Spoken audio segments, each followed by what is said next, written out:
And in line with the board's terms of reference, you're asked to note that Mrs Richardson, as the County Council's lead member for health, has been appointed the chairman of the Health and Wellbeing Board. I'll therefore hand over to her to take us through the rest of the agenda.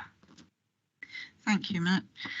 Before we move to agenda item 2, I'll just quickly confirm the names of those members who have sent their apologies. Andy Williams, and we have Caroline Trevedick as substitute. Sarah Prima with Ket Chudasama, substitute. John Wilson with Tracy Ward as a substitute. Mrs Taylor, Mrs Radford, Jane Moore, John Sinnott, Hayley Jackson, Rupert Matthews, Richard Mitchell with Amy Geary here as substitute, Chief Superintendent Jonathan Starbuck with Chief Inspector Audrey Danvers here as substitute, Harsha Kateka with Kash Bayani substitute. Move on to item 2 on the agenda, which is the minutes. I propose that the minutes of the meeting held on the 24th of February 2022 are taken as read, confirmed as signed. All in agreement? Thank you. There are no urgent items, so I move on to item 4, which is declarations of interest. Do any members have any other interests they wish to declare in respect of the items on the agenda? None, thank you. Sorry. Not to declare an interest, but just to ask Matt, now we're on a kind of new year, do we have to refresh the declarations of interest outside the meeting or not? Yes, so not as such, but what will happen is I will review the forms that we've got from members and send out some revised ones just for them to check and update as necessary. I know there's also going to be some changes with representations from the CCG, so we'll do that in line with those changes as well. Dr. Lakhani?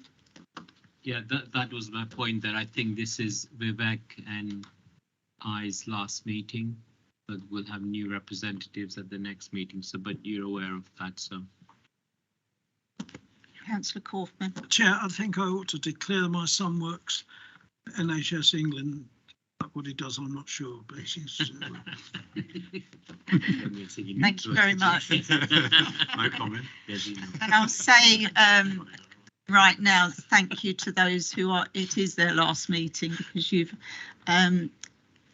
given an awful lot to the Health and Wellbeing Board, you know, your expertise, your time.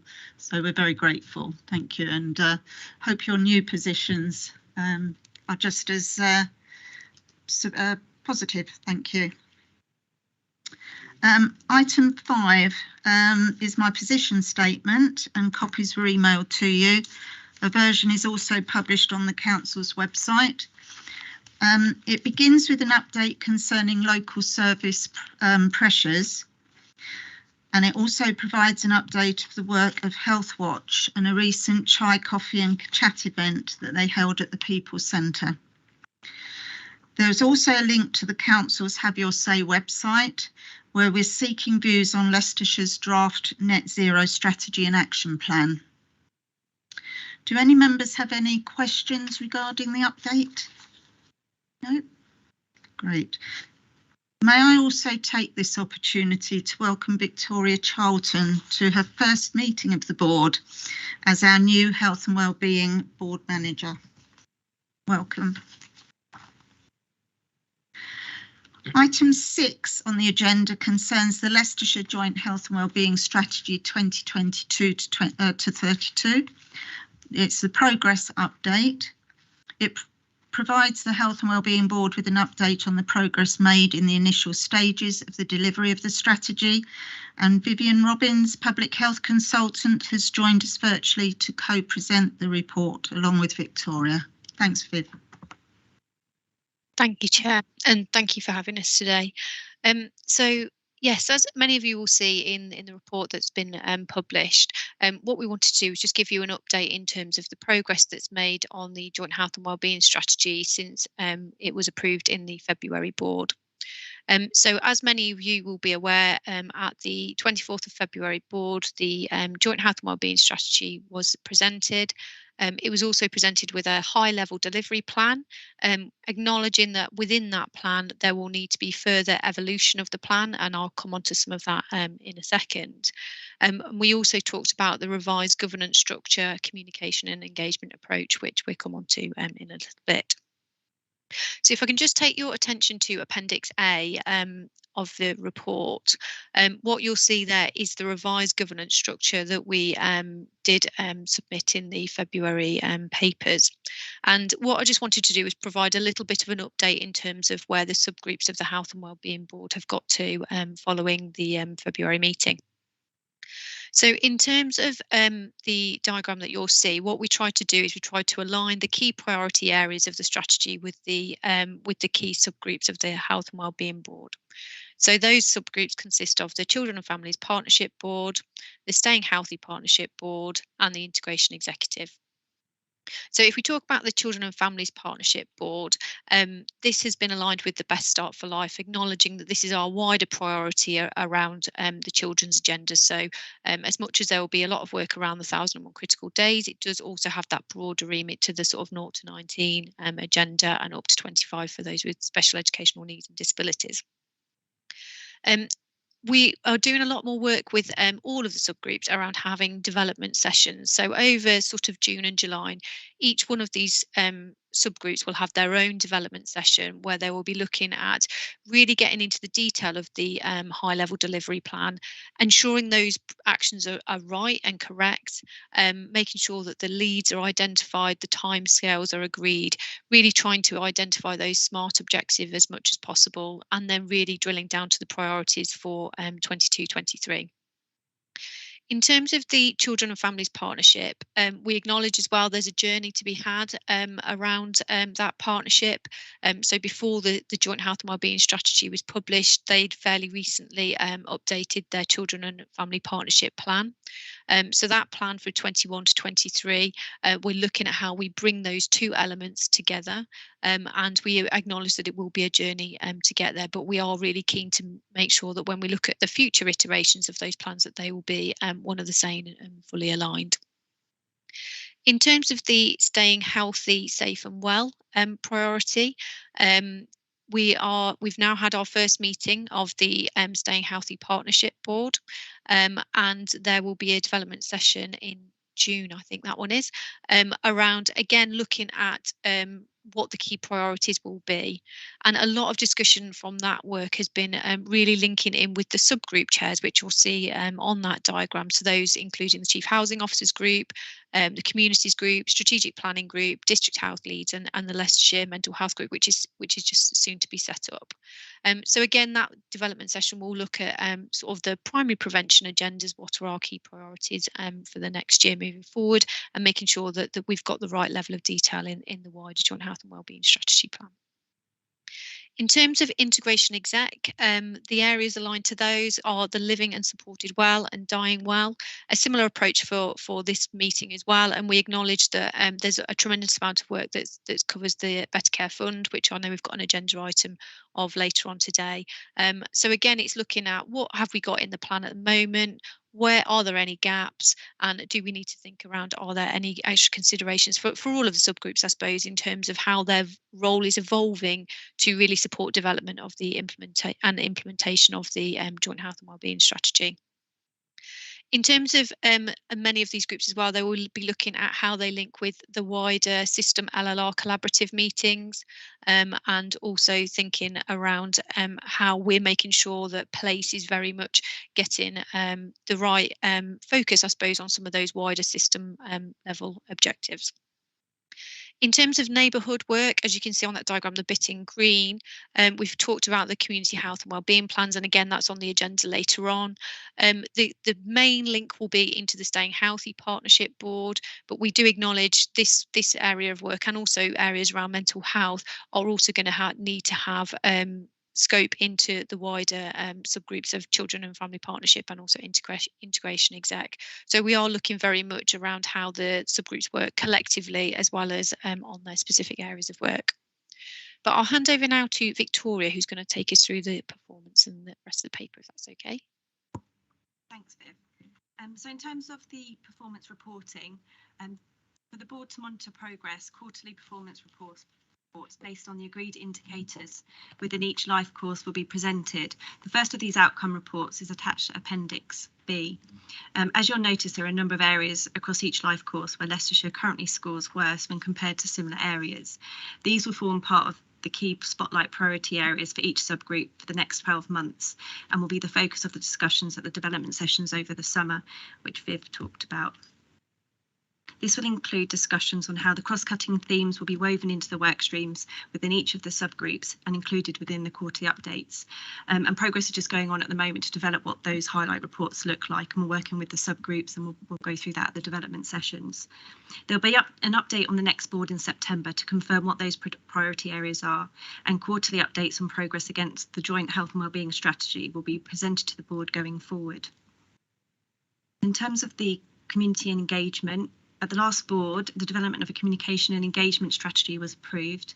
This will support the delivery of the joint health and wellbeing strategy and the wider objectives of the Health and Wellbeing Board to regularly communicate with residents and communities and ensure the joint health and wellbeing strategy is reflective of their needs and experiences. At the moment, the County Council's Communications Department is working with the comms leads from across the partnership, including the developing ICS communication and engagement strategy, to agree a template to report on separately to the board. The interim report attached to Appendix C provides a summary of the engagement activity from across the partnership that's been carried out over the last few months. That includes work around mental health awareness, suicide prevention, with particular focus on raising awareness amongst the male population. There's also been a number of physical activity initiatives running across the county. One group particularly targeted older residents at risk of slips and falls.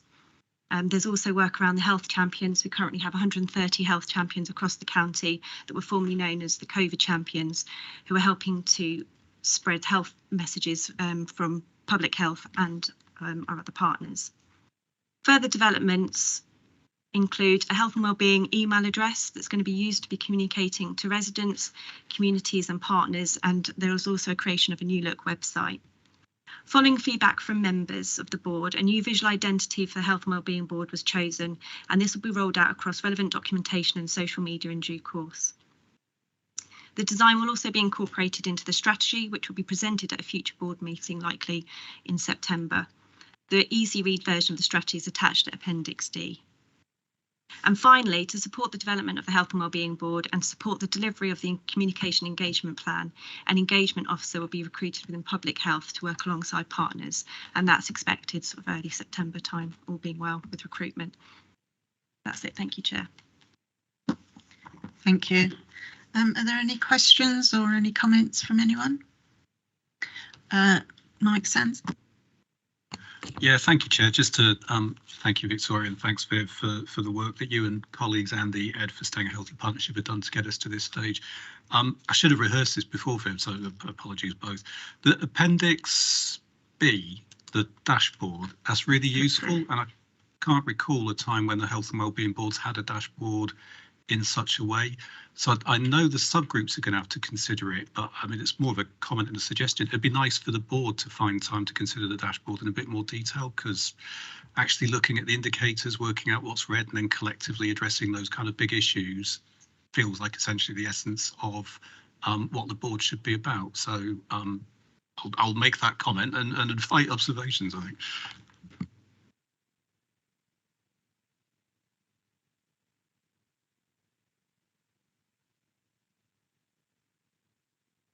It's working. Thank you.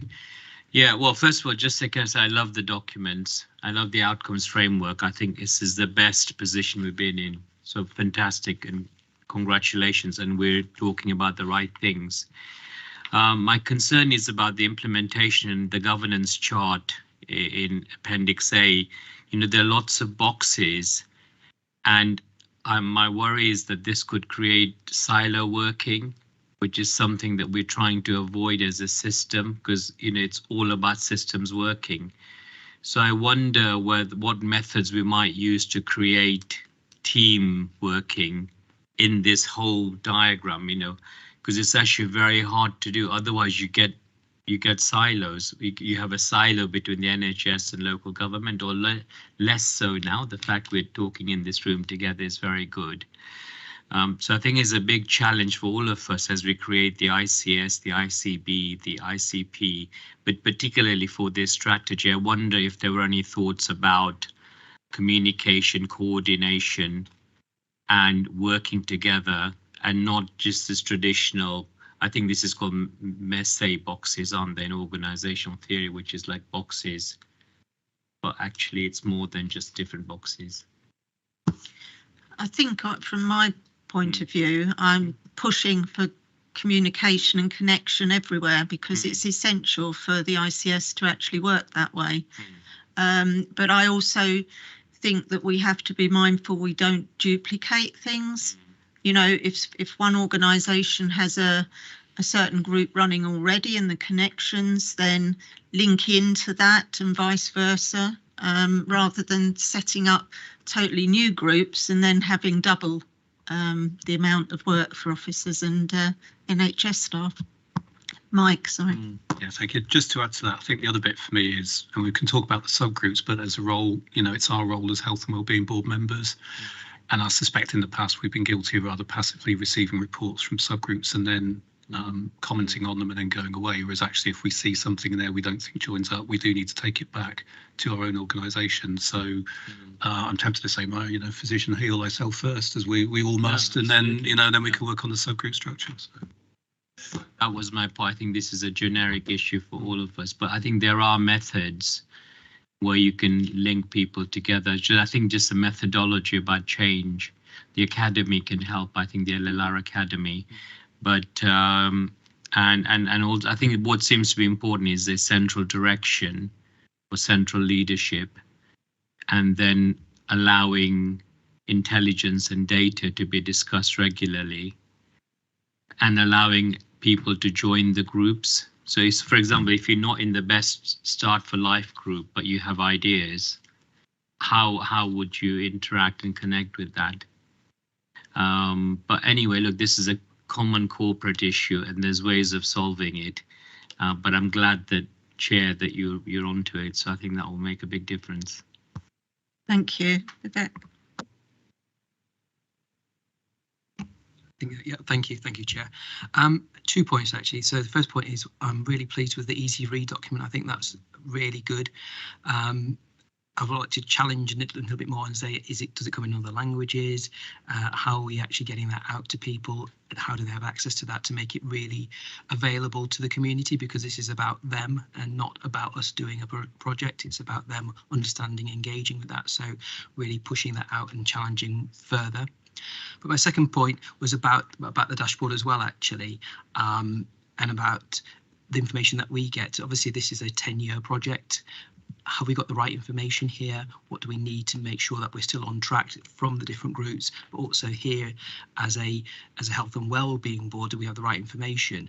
But also us sharing that information with other interested parties. So I'm really keen that this is shared right down to the neighbourhood level, so the PCNs have that.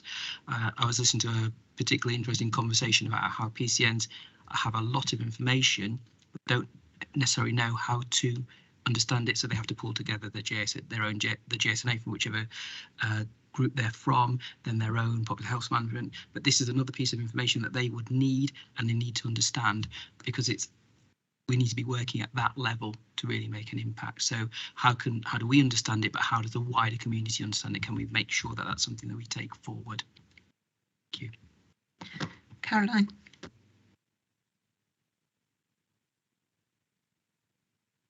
Hi, thanks very much. It's a long time since I pressed one of these. Yeah, so it's kind of following on from what Vivek was saying. The dashboard talks about those indicators we would expect to see that we're progressing, etc. But there aren't any indicators on it about how our population feel that we're moving them forward.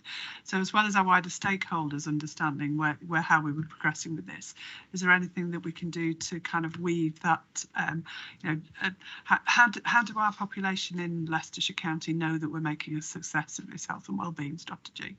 And weaving it into our dashboard might be a way of us reminding ourselves that we're doing this on behalf of our population.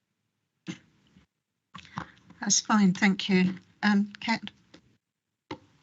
Thank you. Just one comment, just again around the dashboard. What we've tended to see in kind of multiple arenas is where we've got performance indicators presented with numbers and RAG ratings, which again are very useful. But the challenge that, and we see it across all sectors, the challenge is how do we turn that information into knowledge and insight? So I think when the subgroups are discussing these particular dashboards in their development sessions over the course of the next couple of months, I think we need to give some time to how does insight get developed and how is that presented in a visual way, which allows the time of this board and other groups to be able to kind of not spend time just looking at the minutiae of which bit's red, has that number gone up by how much, but you can then focus on, that work's done in advance. You can then focus on the insight and the questions that are then coming out of that, which I feel will be a better use of the time of these sorts of groups. So I think it's focusing on insight and how we go about doing that and developing that, I think, is important. Thank you. Do you want to come back, Viv, at all? Yes, please. Thank you, Chair. So yeah, on a couple of those points, I think really important point around how we join up the subgroups and the work underneath those subgroups. And I think there are very broad membership on a range of those subgroups, but it is also going to be about how we have the conversations between subgroups. So there will be areas of work that are very much cross-cutting. So it may be around transitions, for example, it may be around carers, end of life. We will need to consider across the whole life course, and so it's really, we are going to have to think around how we do make sure that there is almost cross-referencing across the subgroups so that we can have those additional conversations as need be. But if anybody's got any ways that have worked really well, we are really keen to hear that, because we've got a range of different things that we can trial, but we're always happy to learn on things like that. One thing that I would say around the subgroups though, and the reason why we've sort of gone with the structure that we've got, is so that we have got really clear accountability for the delivery of the implementation plan, because I think we were really keen that if we didn't have real alignment with the subgroups, then things could fall through the gaps, and that's one of the reasons why we've looked at that. In terms of the easy read, we can certainly look at that, Vivek, in terms of how we can look at different languages and things like that. We can certainly see what we can do around that, and a really interesting debate around the dashboard, so thank you for that. I think one of the things I would say around the dashboard is thank you very much to Andy, who I can see is on the call as well, to his team that have done a lot of the legwork of this. This will evolve as the strategy evolves. So as priorities come up and down, the dashboard priorities will change, but also we do need to think around how this links into that wider population health management approach, and that will be something that we will need to consider at system place and also into neighbourhood. So I think that will come as the wider system evolves on some of that.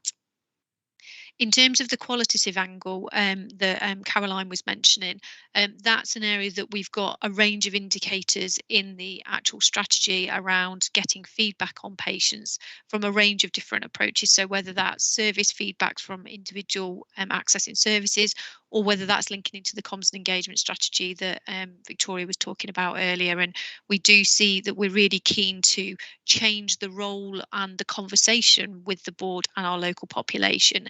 So we do look very much more on that strengths-based approach and really thinking around what's important to them and making sure that what is important to our local population is what is becoming reflected in the Health and Wellbeing Board work and priorities. So I think that's all for me. Thank you, Chair. Thank you, Viv, and I have to put on record my thanks to all the team. The amount of work that's been going on behind the scenes is amazing, and the strategy, etc., that you've come up with is brilliant, so thank you. The board is asked to note the initial progress made in delivering the joint and health and wellbeing strategy. Are we all in agreement? Thank you. We now move on to item 8, which is the Better Care Fund Q4 2021 to 22 performance. The report provides the Health and Wellbeing Board with an update on the performance of the Better Care Fund programme for 21-22 and seeks approval for the submission of the year-end template. Tracy Ward will present the report along with Lisa Carter, Integration Service Manager, who's joined us virtually. Thanks. Thank you, Chair. You've already outlined the purpose of the report. As indicated, the recommendations really are about noting the performance of the Better Care Fund outcome matrix and the positive progress being made in relation to transforming health and care pathways in 2021, that these are noted, and that the year-end 2021-22 template attaches the appendix to the report be approved for submission to NHS England. Just giving you some policy and previous decision-making context. National reviews and consultation on the BCF planning and assurance processes began in February this year, with a series of engagement events and workshops across the regions. These sessions look back on previous planning rounds and considered lessons for the 22-23 planning guidance, which is yet to be published. Future planning sessions will also aim to understand system-level governance changes already underway, for example, the integration of integrated care systems development. In the meantime, the government has given an indication that the BCF policy is likely to continue for a further 2 years through to 23-24, although the content of the policy framework over this period is yet to be determined. Giving you some background information, the Health and Wellbeing Board approved the BCF Plan 21-22 at its meeting on the 25th of November 2021, with an update on progress received at the meeting on the 24th of February 2022. On the 11th of April, the National BCF team published the year-end template for reporting the position in 21-22 financial year, which requires the approval of the Health and Wellbeing Board. The completed year-end template attached to this report as the appendix must be submitted to the NHSE deadline of the 27th of May. The template consists of tabs that update progress against the following: whether the national 4 conditions detailed in the BCF planning requirements are met and continue to be met, and the delivery plan, a confidence assessment on achievement of the BCF metrics for each of those metrics, confirms the level of income received within the Health and Wellbeing Board area against actual expenditure, provides an opportunity to provide feedback on delivering the BCF in this financial year, and data on average fees paid by local authority for social care. The first table within the document provides an overview of money received. So there's an increase for the West Leicestershire CCG and East Leicestershire CCG minimum income contributions for 2022 were 5.8 and 5.4 respectively. The BCF plan for 21-22 was submitted to NHSEI in November and totaled 65.3 million. In respect of outturn, the outturn for the financial year is 76 million. Additional contributions of 11.4 million were made by East Leicestershire CCG in the year. The contributions were used to support social care resilience in line with increased demand for services. So moving on, there may be a question regarding why the submission in respect of outturn varies from last year. The average rates reported last year included additional support payments to county providers as per the guidance. This year, however, all additional payments have been made whole market support, and as such, the guidance is to return that this should be excluded. So the IBF state allocation for 21-22 consisted of funding announced in the 215 annual autumn statement, which amounts to 11.4 million for Leicestershire. And in the spring of 2017, a budget of 3.4 million for winter pressures and including 2.4 million. Again, the below table at paragraph 19 of the report indicates performance against the BCF metrics. As you can see, performance 1 is on target, as is 2, with 3, 4 and 5 being off target. It'd be useful for information to be provided that revised confidence level population data are being published. When this is received, we'll update the indicators accordingly. So condition 1 of the joint plan, obviously that's in place. And then we've got conditions 2, social care maintenance. Condition 3, NHS commissioned out hospital services, and condition 4, plan for improving outcomes for people being discharged from hospital. So the next steps in relation to the report is the BCF schemes and associated funding be reviewed by the working group of the County Council and CCG colleagues for 22-23 expenditure, and an update BCF expenditure plan is in development. This will be predicted based on the estimated national uplift from CCG contributions of 5.66%.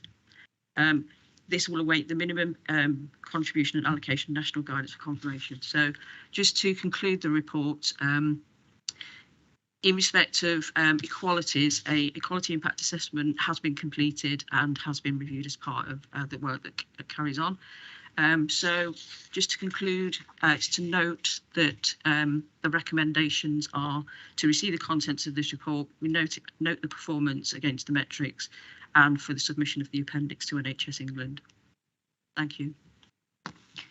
Thank you. Do we have any comments or questions? No?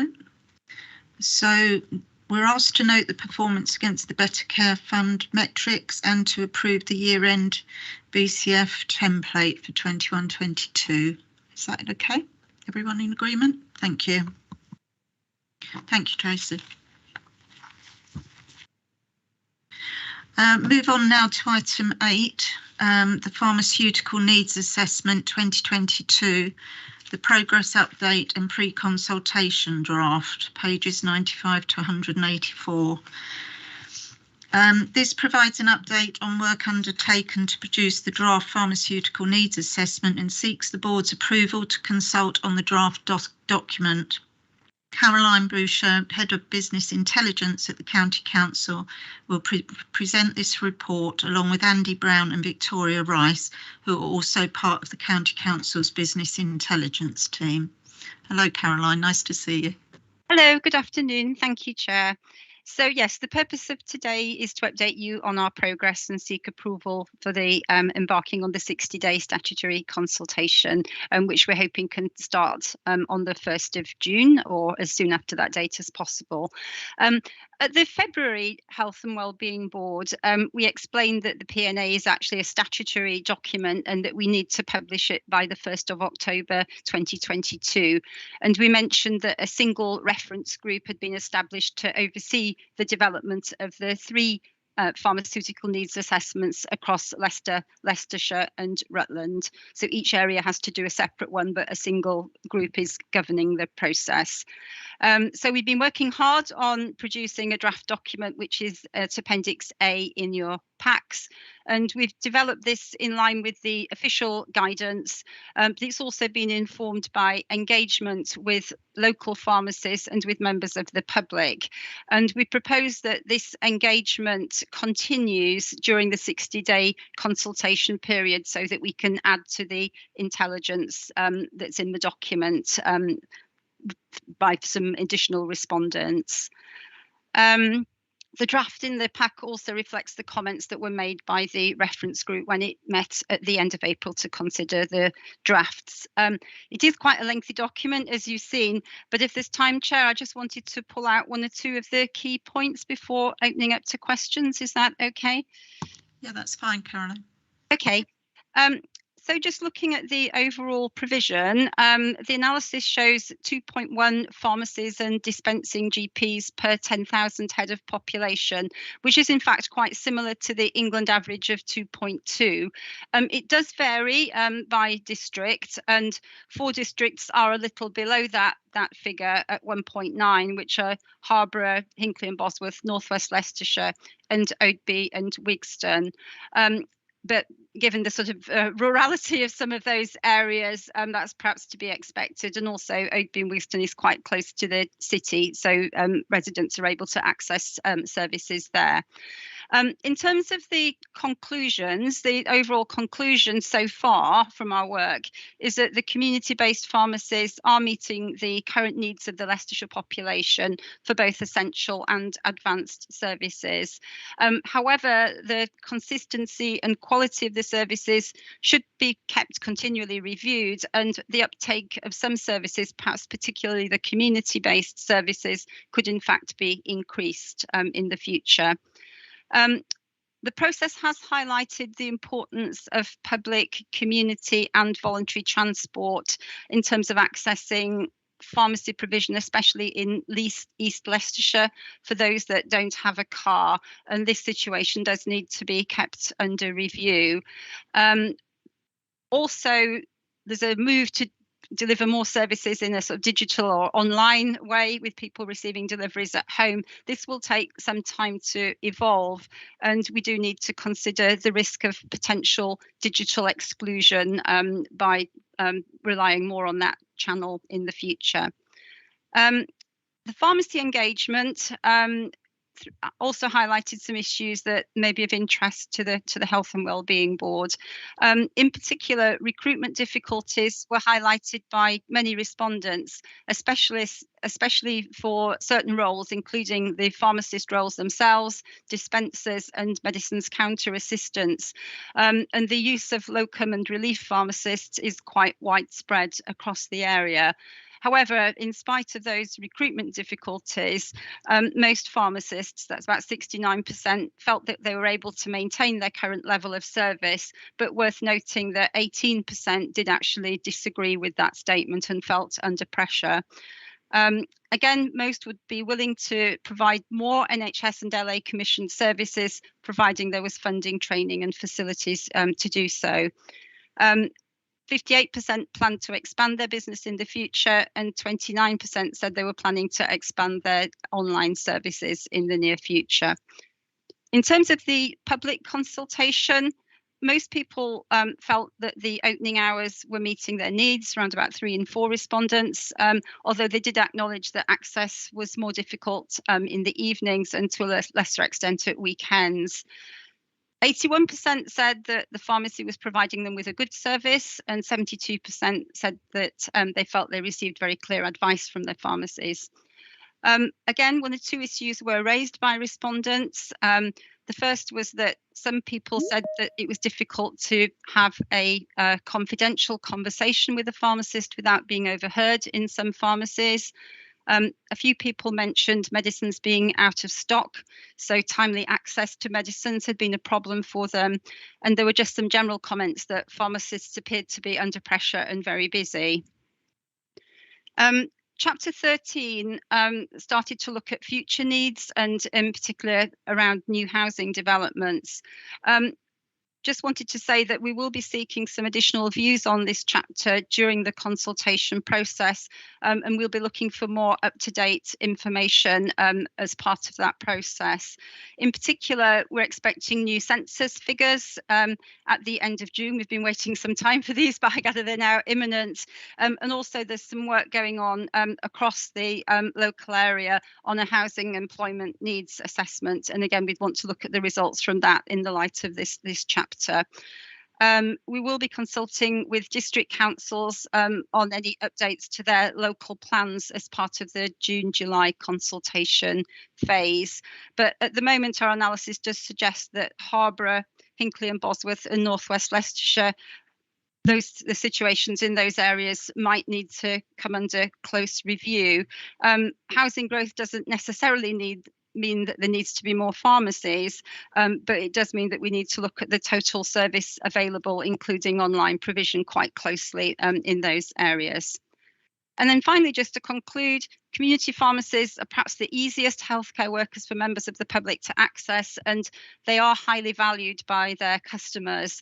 And I think perhaps important to think about the ongoing role of pharmacies in promoting healthy lifestyles and supporting health and social care in the future, and how it can form an integral part of the integrated care system moving forward.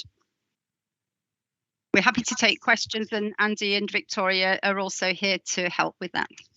Thanks, Caroline. That was very helpful. Councillor Kaufman. Thank you, Chair. I was interested in the part of the presentation talking about access to pharmacies, particularly after hours and people having to use cars and that. I'm concerned about a particular incident that happens in Market Harborough. Okay. There's an out of hours service at, is it St Mary's Hospital or whatever it is in Market Harborough?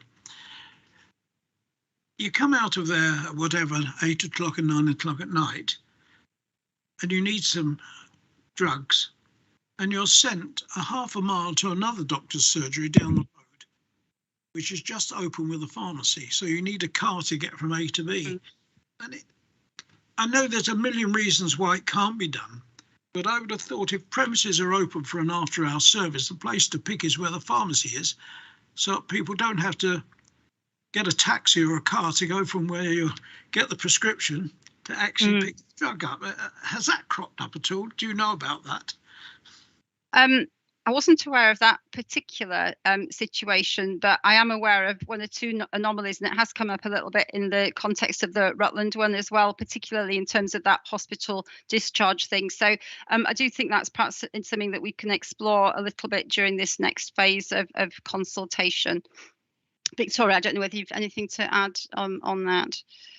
No, that's a really interesting point. Yeah. One of the things we haven't really looked into is where the prescriptions come from and where they're fulfilled. So that could be something we could explore a bit further.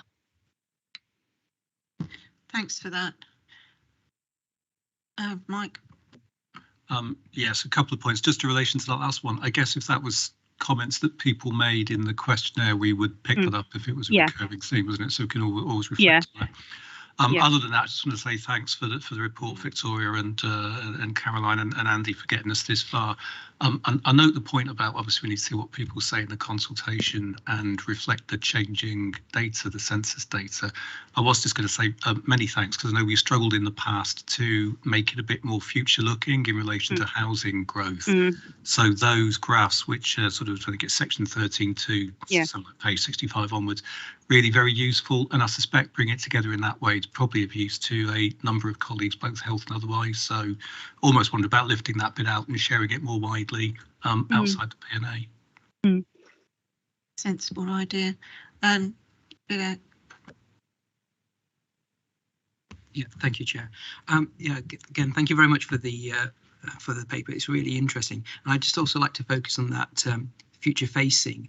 I think there's a real opportunity here with pharmacists, because they can be a real integral part of the community. We've underused them. We're already starting to see through the pandemic how helpful they can be.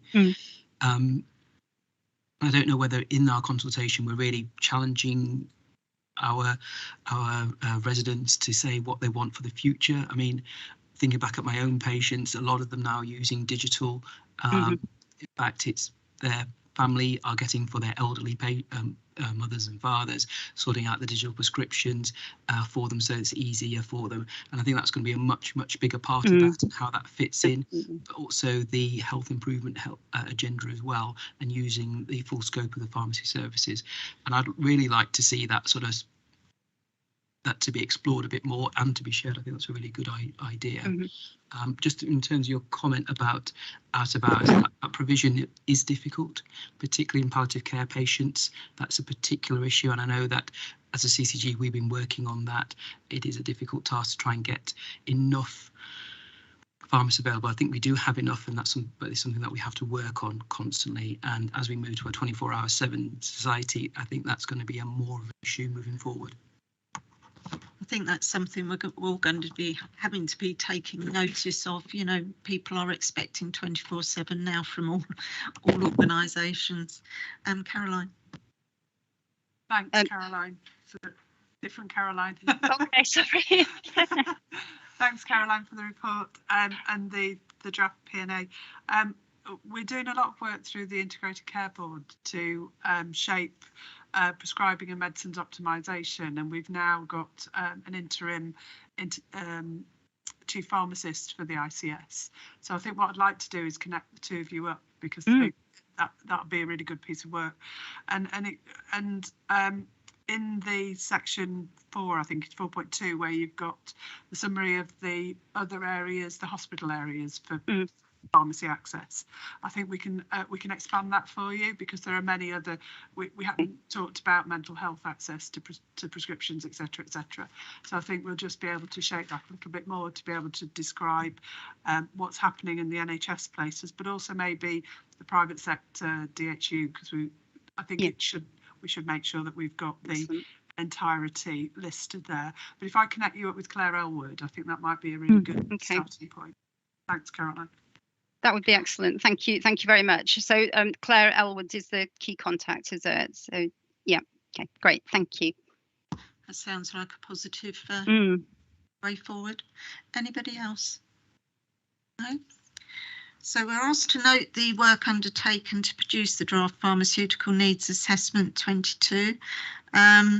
being developed in line with the findings of public and pharmacy survey, approve the draft P&A for consultation, and note that a further report will be considered by the board at its meeting in September 22, detailing the outcome of the consultation and seeking approval of the final P&A.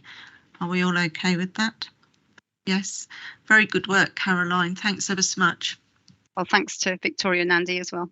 Yes. Okay. We'll move on to item 9, which is reducing health inequalities, the core 20+5, pages 185 to 212. This report informs the Health and Wellbeing Board of the NHS requirement to deliver against the core 20+5 to support wider work to reduce health inequalities across LLR. We're going over to Steve McHugh, Senior Strategic Development Manager at the CCGs, and Vivian Robbins to present. Thank you. Thank you, Chair. Thank you, Board. So the paper that you have, Reducing Health Inequalities Through a Core 20+5 Approach, is a product between colleagues of the LLR Prevention and Health Inequalities Reduction Board, and that includes colleagues from Leicestershire County Council Public Health, of course, Viv Robbins is with us here today as well. So the purpose of the paper is to inform the board of the NHS's requirements to deliver against the core 20+5 framework to reduce healthcare inequalities. And I emphasise healthcare inequalities because it's important to recognise early, I think, in this paper and in this approach, that we have healthcare inequalities of which this is an attempt to approach to reduce. But we've also got wider work with regards to the wider determinants of health, of course, which we are collaborating with our public health colleagues and the VCSC sector upon as well. So reducing health inequalities is clearly a key priority for the integrated care system, and also health inequalities features as a cross-cutting theme across the Leicestershire Joint Health and Wellbeing Strategy. And the core 20+5 approach came about following a lot of feedback to NHS England from many systems up and down the country who were almost concerned about where do we start with reducing health inequalities as we were coming towards the end of the pandemic. And the core 20+5 approach from the NHS was a framework to provide us with that starting point. So just to give an outline of what that core 20+5 means. So the core 20 refers to the most deprived populations in England according to the indices of multiple deprivation. So that's 20% most deprived in England, and how that applies to the system in terms of Leicester, Leicestershire and Rutland. The plus are the populations that might not be covered within that initial core 20 area of deprivation, but that might require further support with regards to their overall health and well-being outcomes, their equitable access to services and their experiences of services that they can access. An example of that plus population was in the position statement that we received from the chair in this meeting, particularly around the Gypsy Roma traveller community. That would be a really good example of a plus population, perhaps for Leicestershire. And then the 5 refers to 5 clinical areas identified by NHS England for us to focus on initially and apply those to the core 20 most deprived and the plus populations that we identify. And those 5 areas you can see in your paper through the graphic include maternity, severe mental illness, respiratory, early cancer diagnosis and hypertension case finding. So core 20+5 is now being added to the LLR Health Inequalities Framework, Better Care for All. That framework was presented to this board in March 2021. We're now including the core 20+5 approach. Once that's been added in and we have the next version, we'll make sure that that's shared with the board. And then the ask of the board here is to receive and note the paper presented, but also for us to complete further work to agree on that Leicestershire population cohort as part of the plus element of the core 20+5. Viv, is there anything you'd like to add? Yeah, if that's okay, please, Chair. So I suppose really the bit that I just wanted to add on this is around how we translate sort of what are some system areas of work around health inequalities and particularly healthcare inequalities into what that means specifically for Leicestershire. So Steve, you've mentioned stuff around the joint health and wellbeing strategy, and I know you've mentioned it in the paper that we've received, and we have got a clear cross-cutting theme about reducing health inequalities. So I think it's about how this approach can add value to the work that we are already doing at Place, particularly around that wider determinants of health, and many of that area of work will be done in the Staying Healthy group. But there are areas that I think that it would just be worth flagging to the board in terms of areas that we can consider, whether it be at Place level or also in the neighbourhood working. I know we've got a paper on later on. So if I give you some examples, there are specific areas of work. We did a lot of work over the COVID pandemic around really understanding our local populations and our local localities around COVID vaccination. I think there's a lot of learning that we could do around how we translate some of that learning at a very local level, at Place and at neighbourhood, to maybe some of the screening and immunisation asks that are in the Core 20 +5. There's also areas around supporting people with serial mental health illness, and we know that there are some indicators if we look at the previous performance report where we could look to strengthen our support around some of those areas. So again, I think there's some alignment there. And I think there's other areas around how Leicestershire can deliver some of the key objectives out of the LLR Health Inequalities Framework.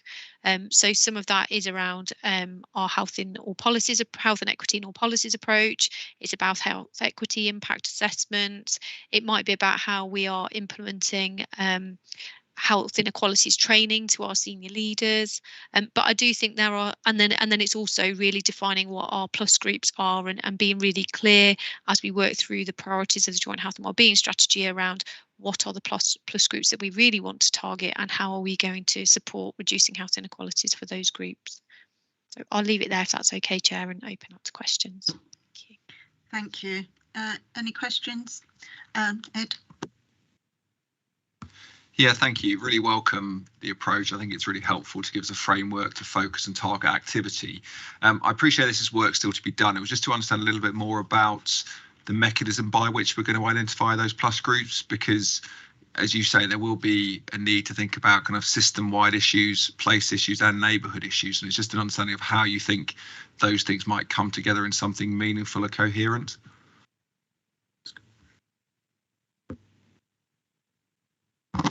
Viv, do you want to come back then? I see your yes, hand please. up. Yep. Yes, please, Chair. Thank you. So I think that's a piece of work that we need to do specifically around Leicestershire, and I know we've got a member of our team, Sally, who's already starting to look into some of that. A potential proposal would be to bring some of the evidence base around our level of need in those particular population groups to potentially the Staying Healthy partnership, because then we can have a discussion around what our numbers and need is looking like at a place level, but then we can also consider how that then also filters down to the community health and wellbeing plans, because there will be subtleties and differences across the different locality areas that we will need to tailor. So for me, it would be around bring a proposal there, and then we can always bring something back to this board for approval around the approach and make sure that everyone is happy with the groups that we've chosen. Okay, yeah, come back. Yeah. Yeah, thank you. I really support that approach. The only other thing I would say it's worth thinking about is the community safety partnerships will also have cohorts they'll be focusing on. And as we know, a lot of the issues will be the same issues, and social inequality leads to health inequality. So I think it's just in terms of maximising our impact, it may be worth having a read across to those partnerships as well. Thank you, Dr. Lakhani. Cass, I like this very much, and it makes a lot of sense. I wanted to emphasize the big idea in this paper, which is about services based on need and the importance of equity. So you refer in the background to a concept called universal proportionalism, or UP, which I think is the biggest new idea, certainly in LLR, that's, I think very excited about. My question is, I think it's very good document, great strategy, but actually how are we going to do this? If this was easy stuff, we would have done a lot of this already. I welcome the emphasis on this, it'd be easy or relatively easy, less hard to identify these groups, but the interventions, I think, are not easy. So but really the question is, what's the operating model? Who's going to do this? How are we going to join up all the interventions? You know, which group will do that? Who wants to take that? I believe that'll be coming back to the board, but anyone wish to bid? Steve, feel free to join in on this. I would suggest there are different aims and objectives and different actions at system, place and neighbourhood.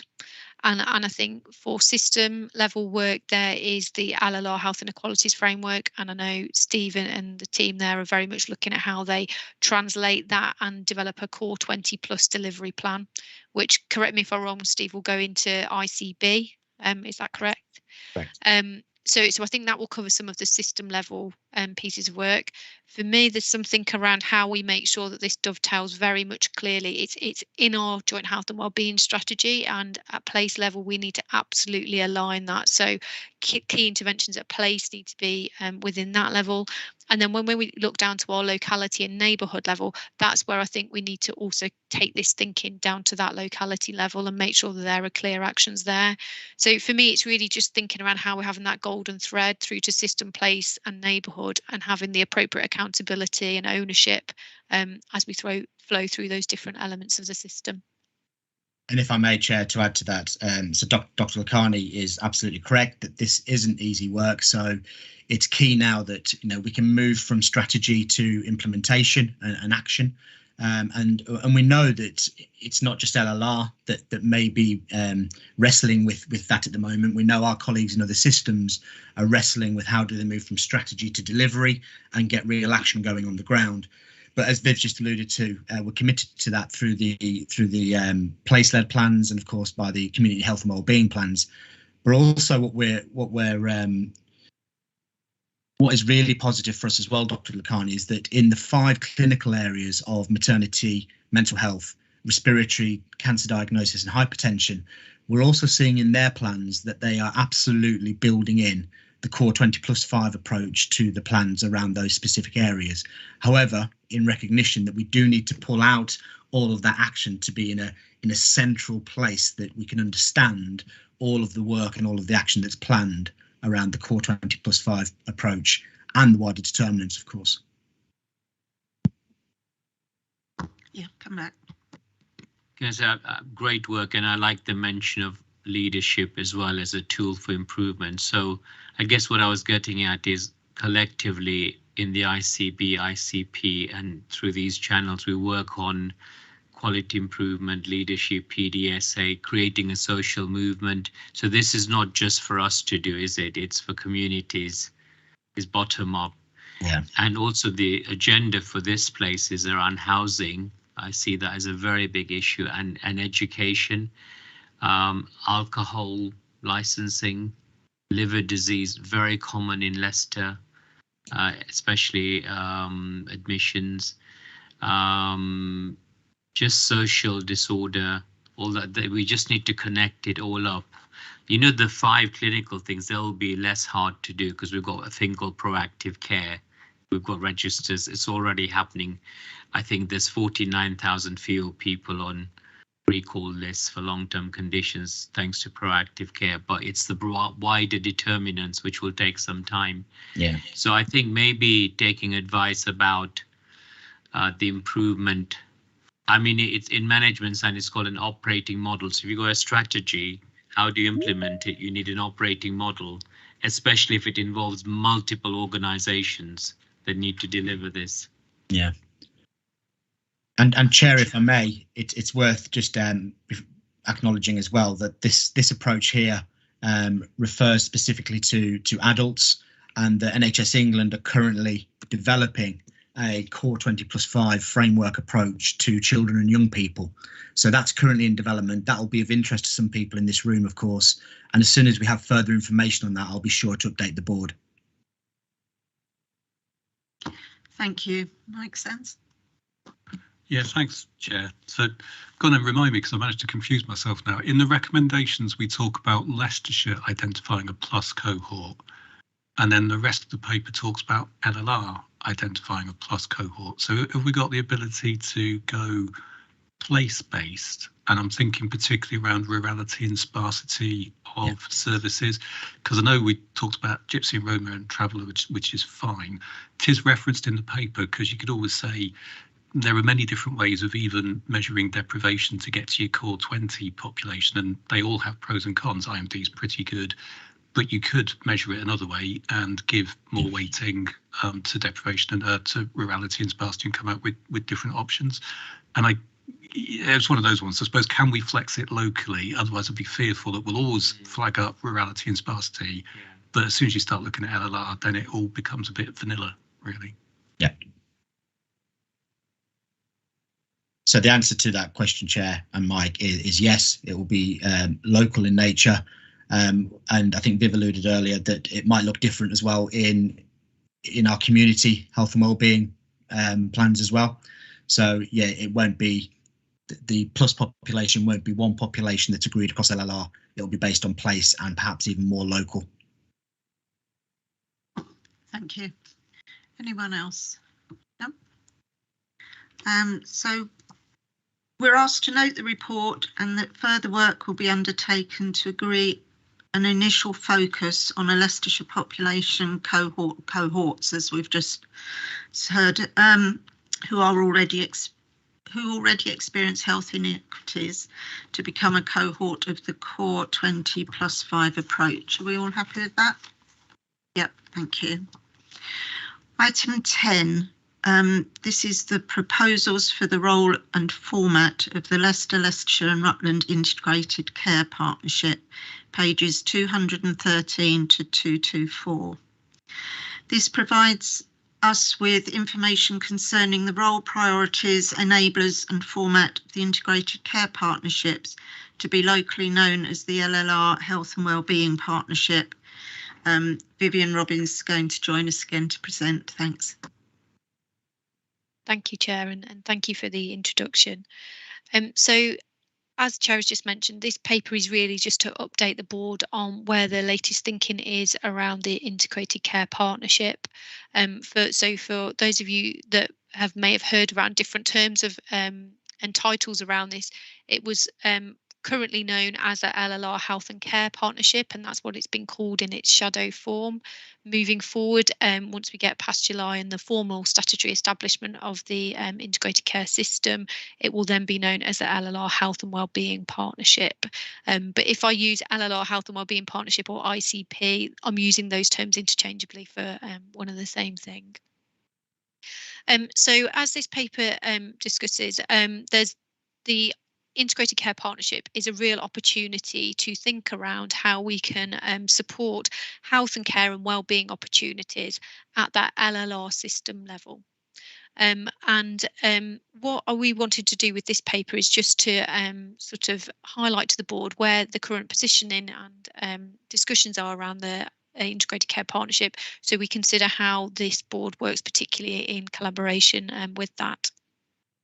So if I can just draw your attention to figure 1 within the paper, this sort of summarises some of the governance structures around the Integrated Care Partnership and across the system more generally, really. So what we're saying in this diagram is that for both system and place, you have a formal governing body, which are your bodies in blue. So for system, that will be your NHS Integrated Care Board, and then for place level, that will be your cabinets or your executives at the 3 upper tier local authority levels.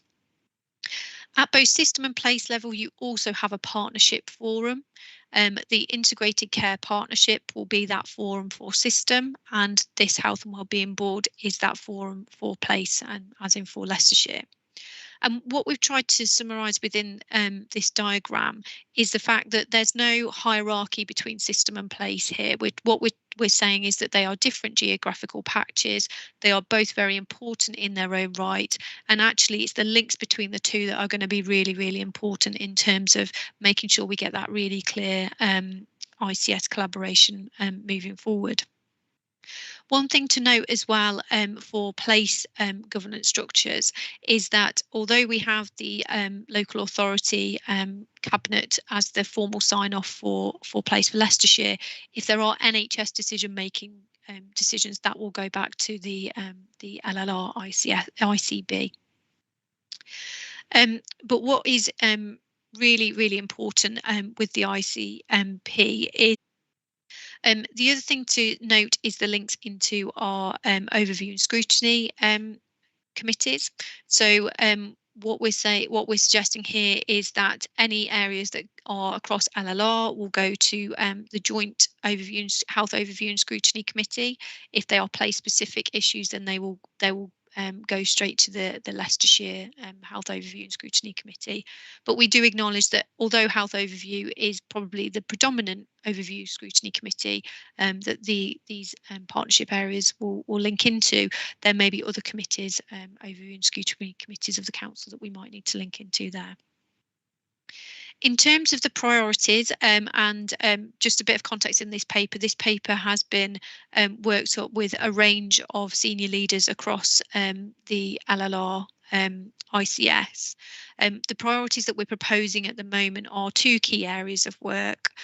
One is around that anchor institution work, so what large organisations across LLR can do in terms of using their big size in terms of being large employers but having sizable assets, whether that's workforce, whether that's land use, whether that's procurement processes, to really support the health and well-being of our local population. And the other one is around health and well-being and equity and prevention at a system level. So it's not about taking away any of the work that is being delivered at place, but it is thinking around how we can implement areas like we've just talked about in terms of the LLR Health Inequalities framework, but also areas that we can do at system level. So that might be examples around population health management, that might be around looking at data quality around protected characteristics, or it might be areas of work around home first model, for example. In terms of the underpinning, just in terms of the links with neighbourhood, we appreciate that needs to be linked into the place and the primacy of place around that, and again just making sure that there is that golden thread through system, place and neighbourhood working. In terms of enablers, well, they've been summarised in point 17, and I think what we're trying to suggest here is particular tools or approaches that should help underpin the work of the integrated care partnership. And some of those are areas that we've discussed today in terms of health and wellbeing equity in all that we do, a real strong emphasis around co-production, embedding prevention, so that we're really creating that left shift in terms of some of the work that we're doing, population health management, trauma-informed approach, being a partnership of equals, making sure that we all have an important place around the table, and recognising and appreciating the primacy of place and the work of the health and wellbeing boards. In terms of how the ICP will work, I think it's honest to say that this is continuing to evolve. I think we've talked in the paper around elements of bringing the three health and wellbeing boards together, and then also having a smaller group come together that will have much more accountability and sort of performance monitoring approach around some of the system level works. But I think since this paper's been done, there's been more thinking around that, and I think the honest answer is that is still evolving. So I think those were the key things that I wanted to highlight. So I'll hand back over to the chair and ask if there's any questions. Thank you. Thanks, Viv. Councillor Kaufman. Thank you, Chair. In this diagram and this report, where do you see the district councils and their contribution fitting in? Am I okay to respond to that, Chair? Okay. Yes, of course, Viv. Thank you. So in terms of the integrated care partnership, I think there's lots of discussions around how we make sure that everybody has an important role to influence the system level discussions. There is discussions around how we bring the three health and wellbeing boards together to have development sessions around some of those really difficult issues across LLR, and as you are members of the Health and Wellbeing Board, and we would be really keen to make sure there is that engagement there. So I think that's how it will probably be formally from a board point of view. But I think there is also something around, there's a really important relationship between the work of the Health and Wellbeing Board and the work of the ICP. And for me, the Health and Wellbeing Board is that conduit, I suppose, in terms of making sure that our neighbourhood level working is reflected up to the place level working and then reflected up to the system level working as need be. So I think it's really important that we just make sure that that voice and that recognition around the flexibility around locality working is a key important element of the Health and Wellbeing Board, and then we can make sure that that is reflected up to system level as needed. Vivek. Yeah, thank you, Chair. Vivian, I was just going to ask about the Better Care Fund actually, and how that integrates into all of this. We've heard how we've just signed off from the Health and Wellbeing Board money and how it's going to affect local populations, but I can't quite work out, and you may not have the answer, it may not have been thought through yet, how as a place we would have ownership and governorship of that monies, but I also recognise that there are system working, particularly around discharges, which are system based, where the system will have a view on that and how that is reconciled. And I say that because obviously we need to work together in a collaborative manner, but we also need to make sure that as place we have enough funds and we have enough priority for our residents. But I just wondered if that's been sort of teased out yet, or if that's something that's coming down the line. Viv, I've got Mike wants to come in here. Just shall I let him in first and then you come back?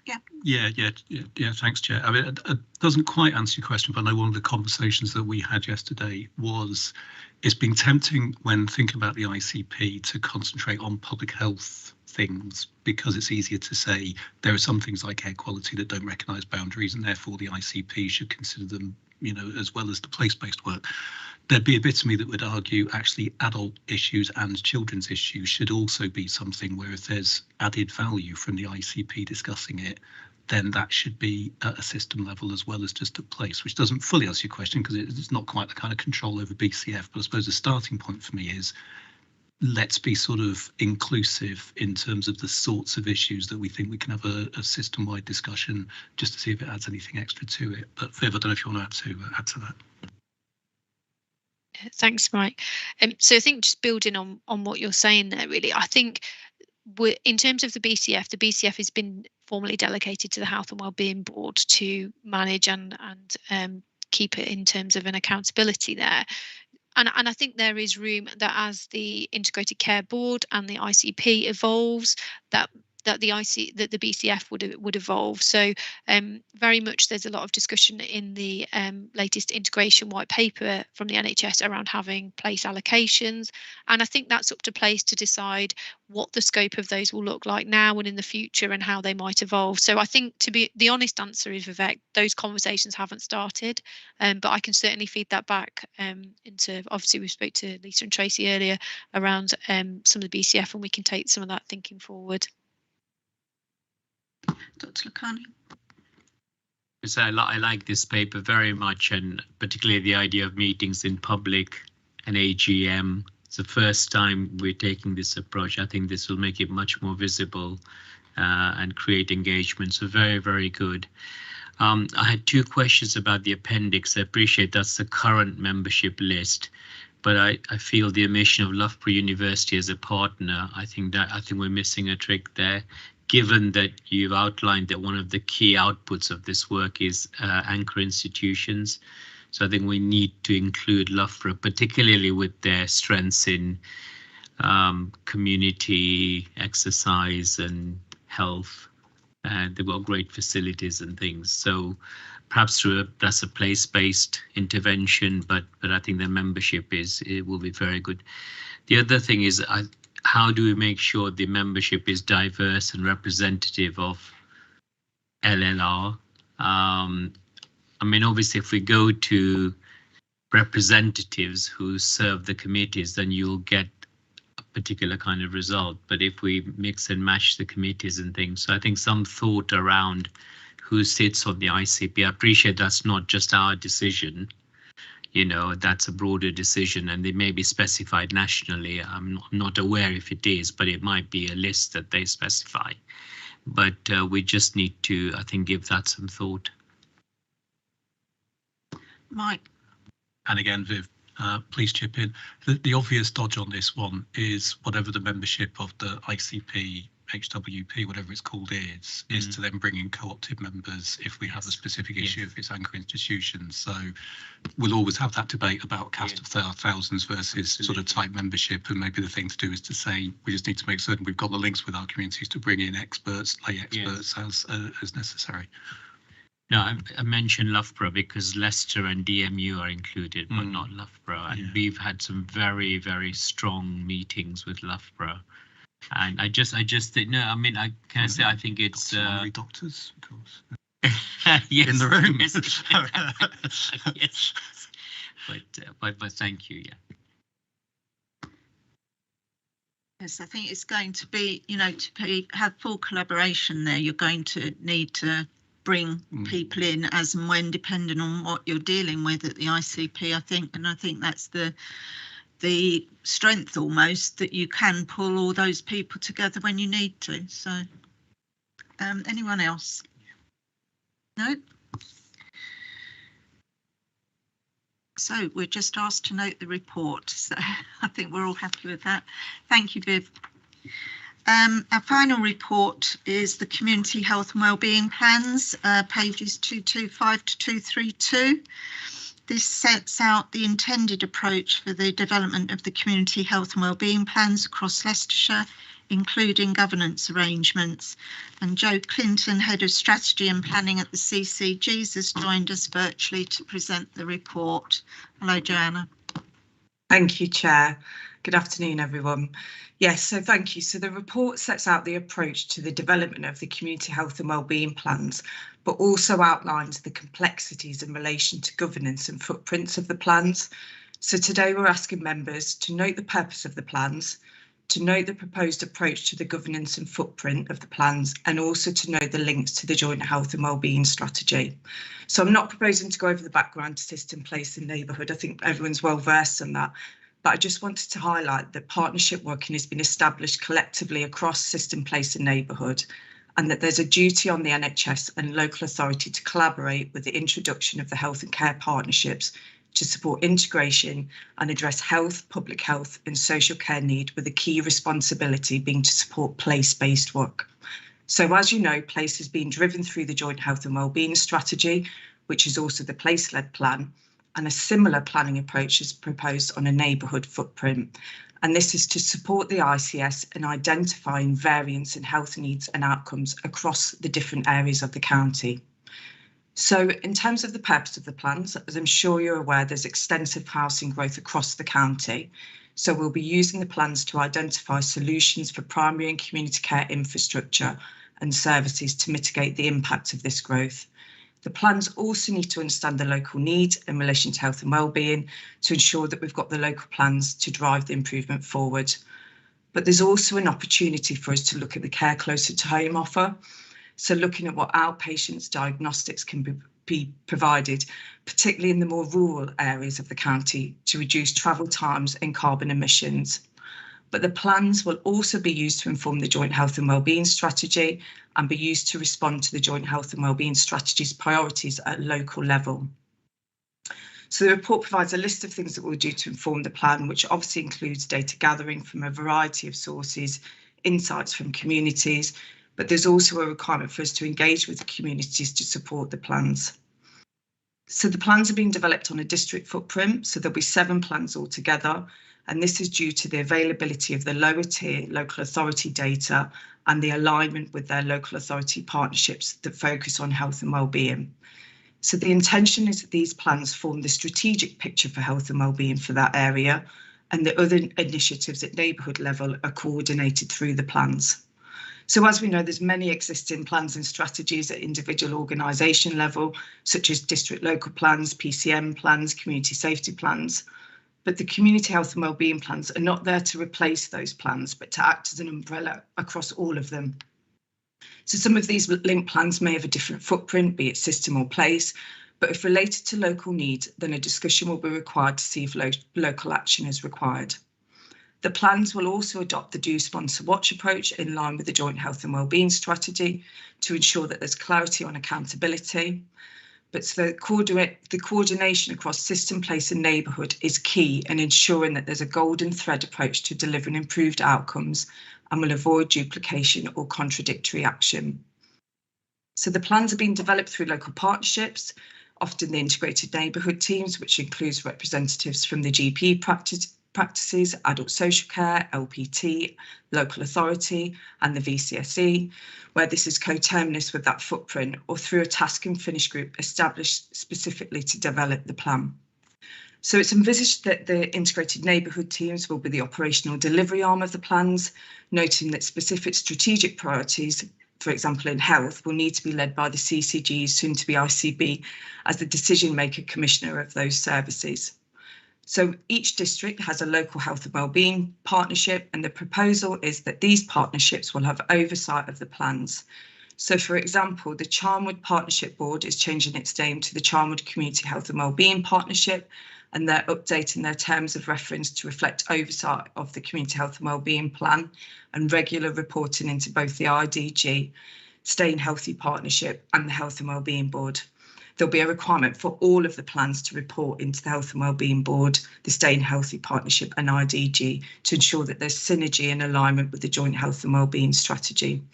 So within the paper, there's a proposed structure, so it's in the appendix, but please note there's a box that says District Health Meeting, and that should read the Staying Healthy Partnership. So in terms of timescales, we expect all plans to be in place by the end of 22, early 23, with delivery plans in place also. Thank you, Chair. Happy to take questions. Thank you. Any comments, questions? Councillor Corbyn? Just hopefully a quick one. How do you deal with the practices that don't tie in with particular districts? I'm Oadby, I think I come from there, represent there. Oadby has got one practice which is tied in with Kibworth, I think. One practice which seems to have gone rogue and tied in with nothing, and the rest of the borough seemed okay. So how do you deal with these cross-border activities? If I may, yeah. So we've had, yes, you're absolutely right, and these are the complexities. So we've had a similar situation. So we haven't started the Oadby and Wigston Community Health and Wellbeing Plan, but in Melton we've had the same issue. But what we've done is had an agreement with the PCN that for the purposes of the Melton Community Health and Wellbeing Plan, that strategically they'll support us with that. We're having the same discussions in Blaby because I think there's 3 PCNs cutting across that. So we haven't got an agreed way forward. It is just about practically sitting down and having discussions with those PCNs about how we can support the plan moving forward. Yeah, I look forward to the outcome. But I mean, Oadby and Wigston is only 9 square miles and you've got that problem. I wish you luck. It's not easy, is it, Ed? Yeah, I mean, just to say, I really welcome this. I think it's a fantastic opportunity to link what's happening in districts and localities and neighbourhoods up with what's happening then across the county, address common themes across areas. It's brilliant to hear what Charnwood are doing and reorientating their focus around this, because I think one of the great challenges in partnership, and Councillor Corbyn has just described it, is when things don't match up and it gets confusing and complicated and ambiguous, and then things fall through the cracks or it gets too difficult and relationships fray as a consequence. So I think if there's a really clear statement around the primacy of these community health and wellbeing plans and a commitment from partners to align their efforts behind them, then hopefully it gives us a fighting chance to actually make the difference we all want to do. And I know it's something that the district councils are very supportive of and are fully committed to. And it's great to hear, you know, around the kind of the work that's happening and conversations that are happening in localities to redress those niggles where they do present themselves. I think there's still work to be done, as you say, and I think that's something we all need to commit to resolving, to try and create more alignment where we can. But it doesn't mean we have to turn things upside down. It just means people need to have a shared focus and a shared commitment. So I really support the paper, really support the effort, and I'm really optimistic about what these plans will achieve as well. Thank you. Thank you. Anyone else? No. So we're asked to note the purpose of the 7 community health and wellbeing plans being developed across Leicestershire Note the proposed approaches to governance and footprints of the plans, and note the links between the plans, the joint health and wellbeing strategy and other place-based plans. All okay? Thank you. Date of the next board meeting. We'll meet on Thursday the 22nd of September at 2 o'clock. As I mentioned earlier, there are no urgent items, so that concludes the meeting. I thank everyone for attending. Thanks, Chair. Thanks, Louise. Do you think the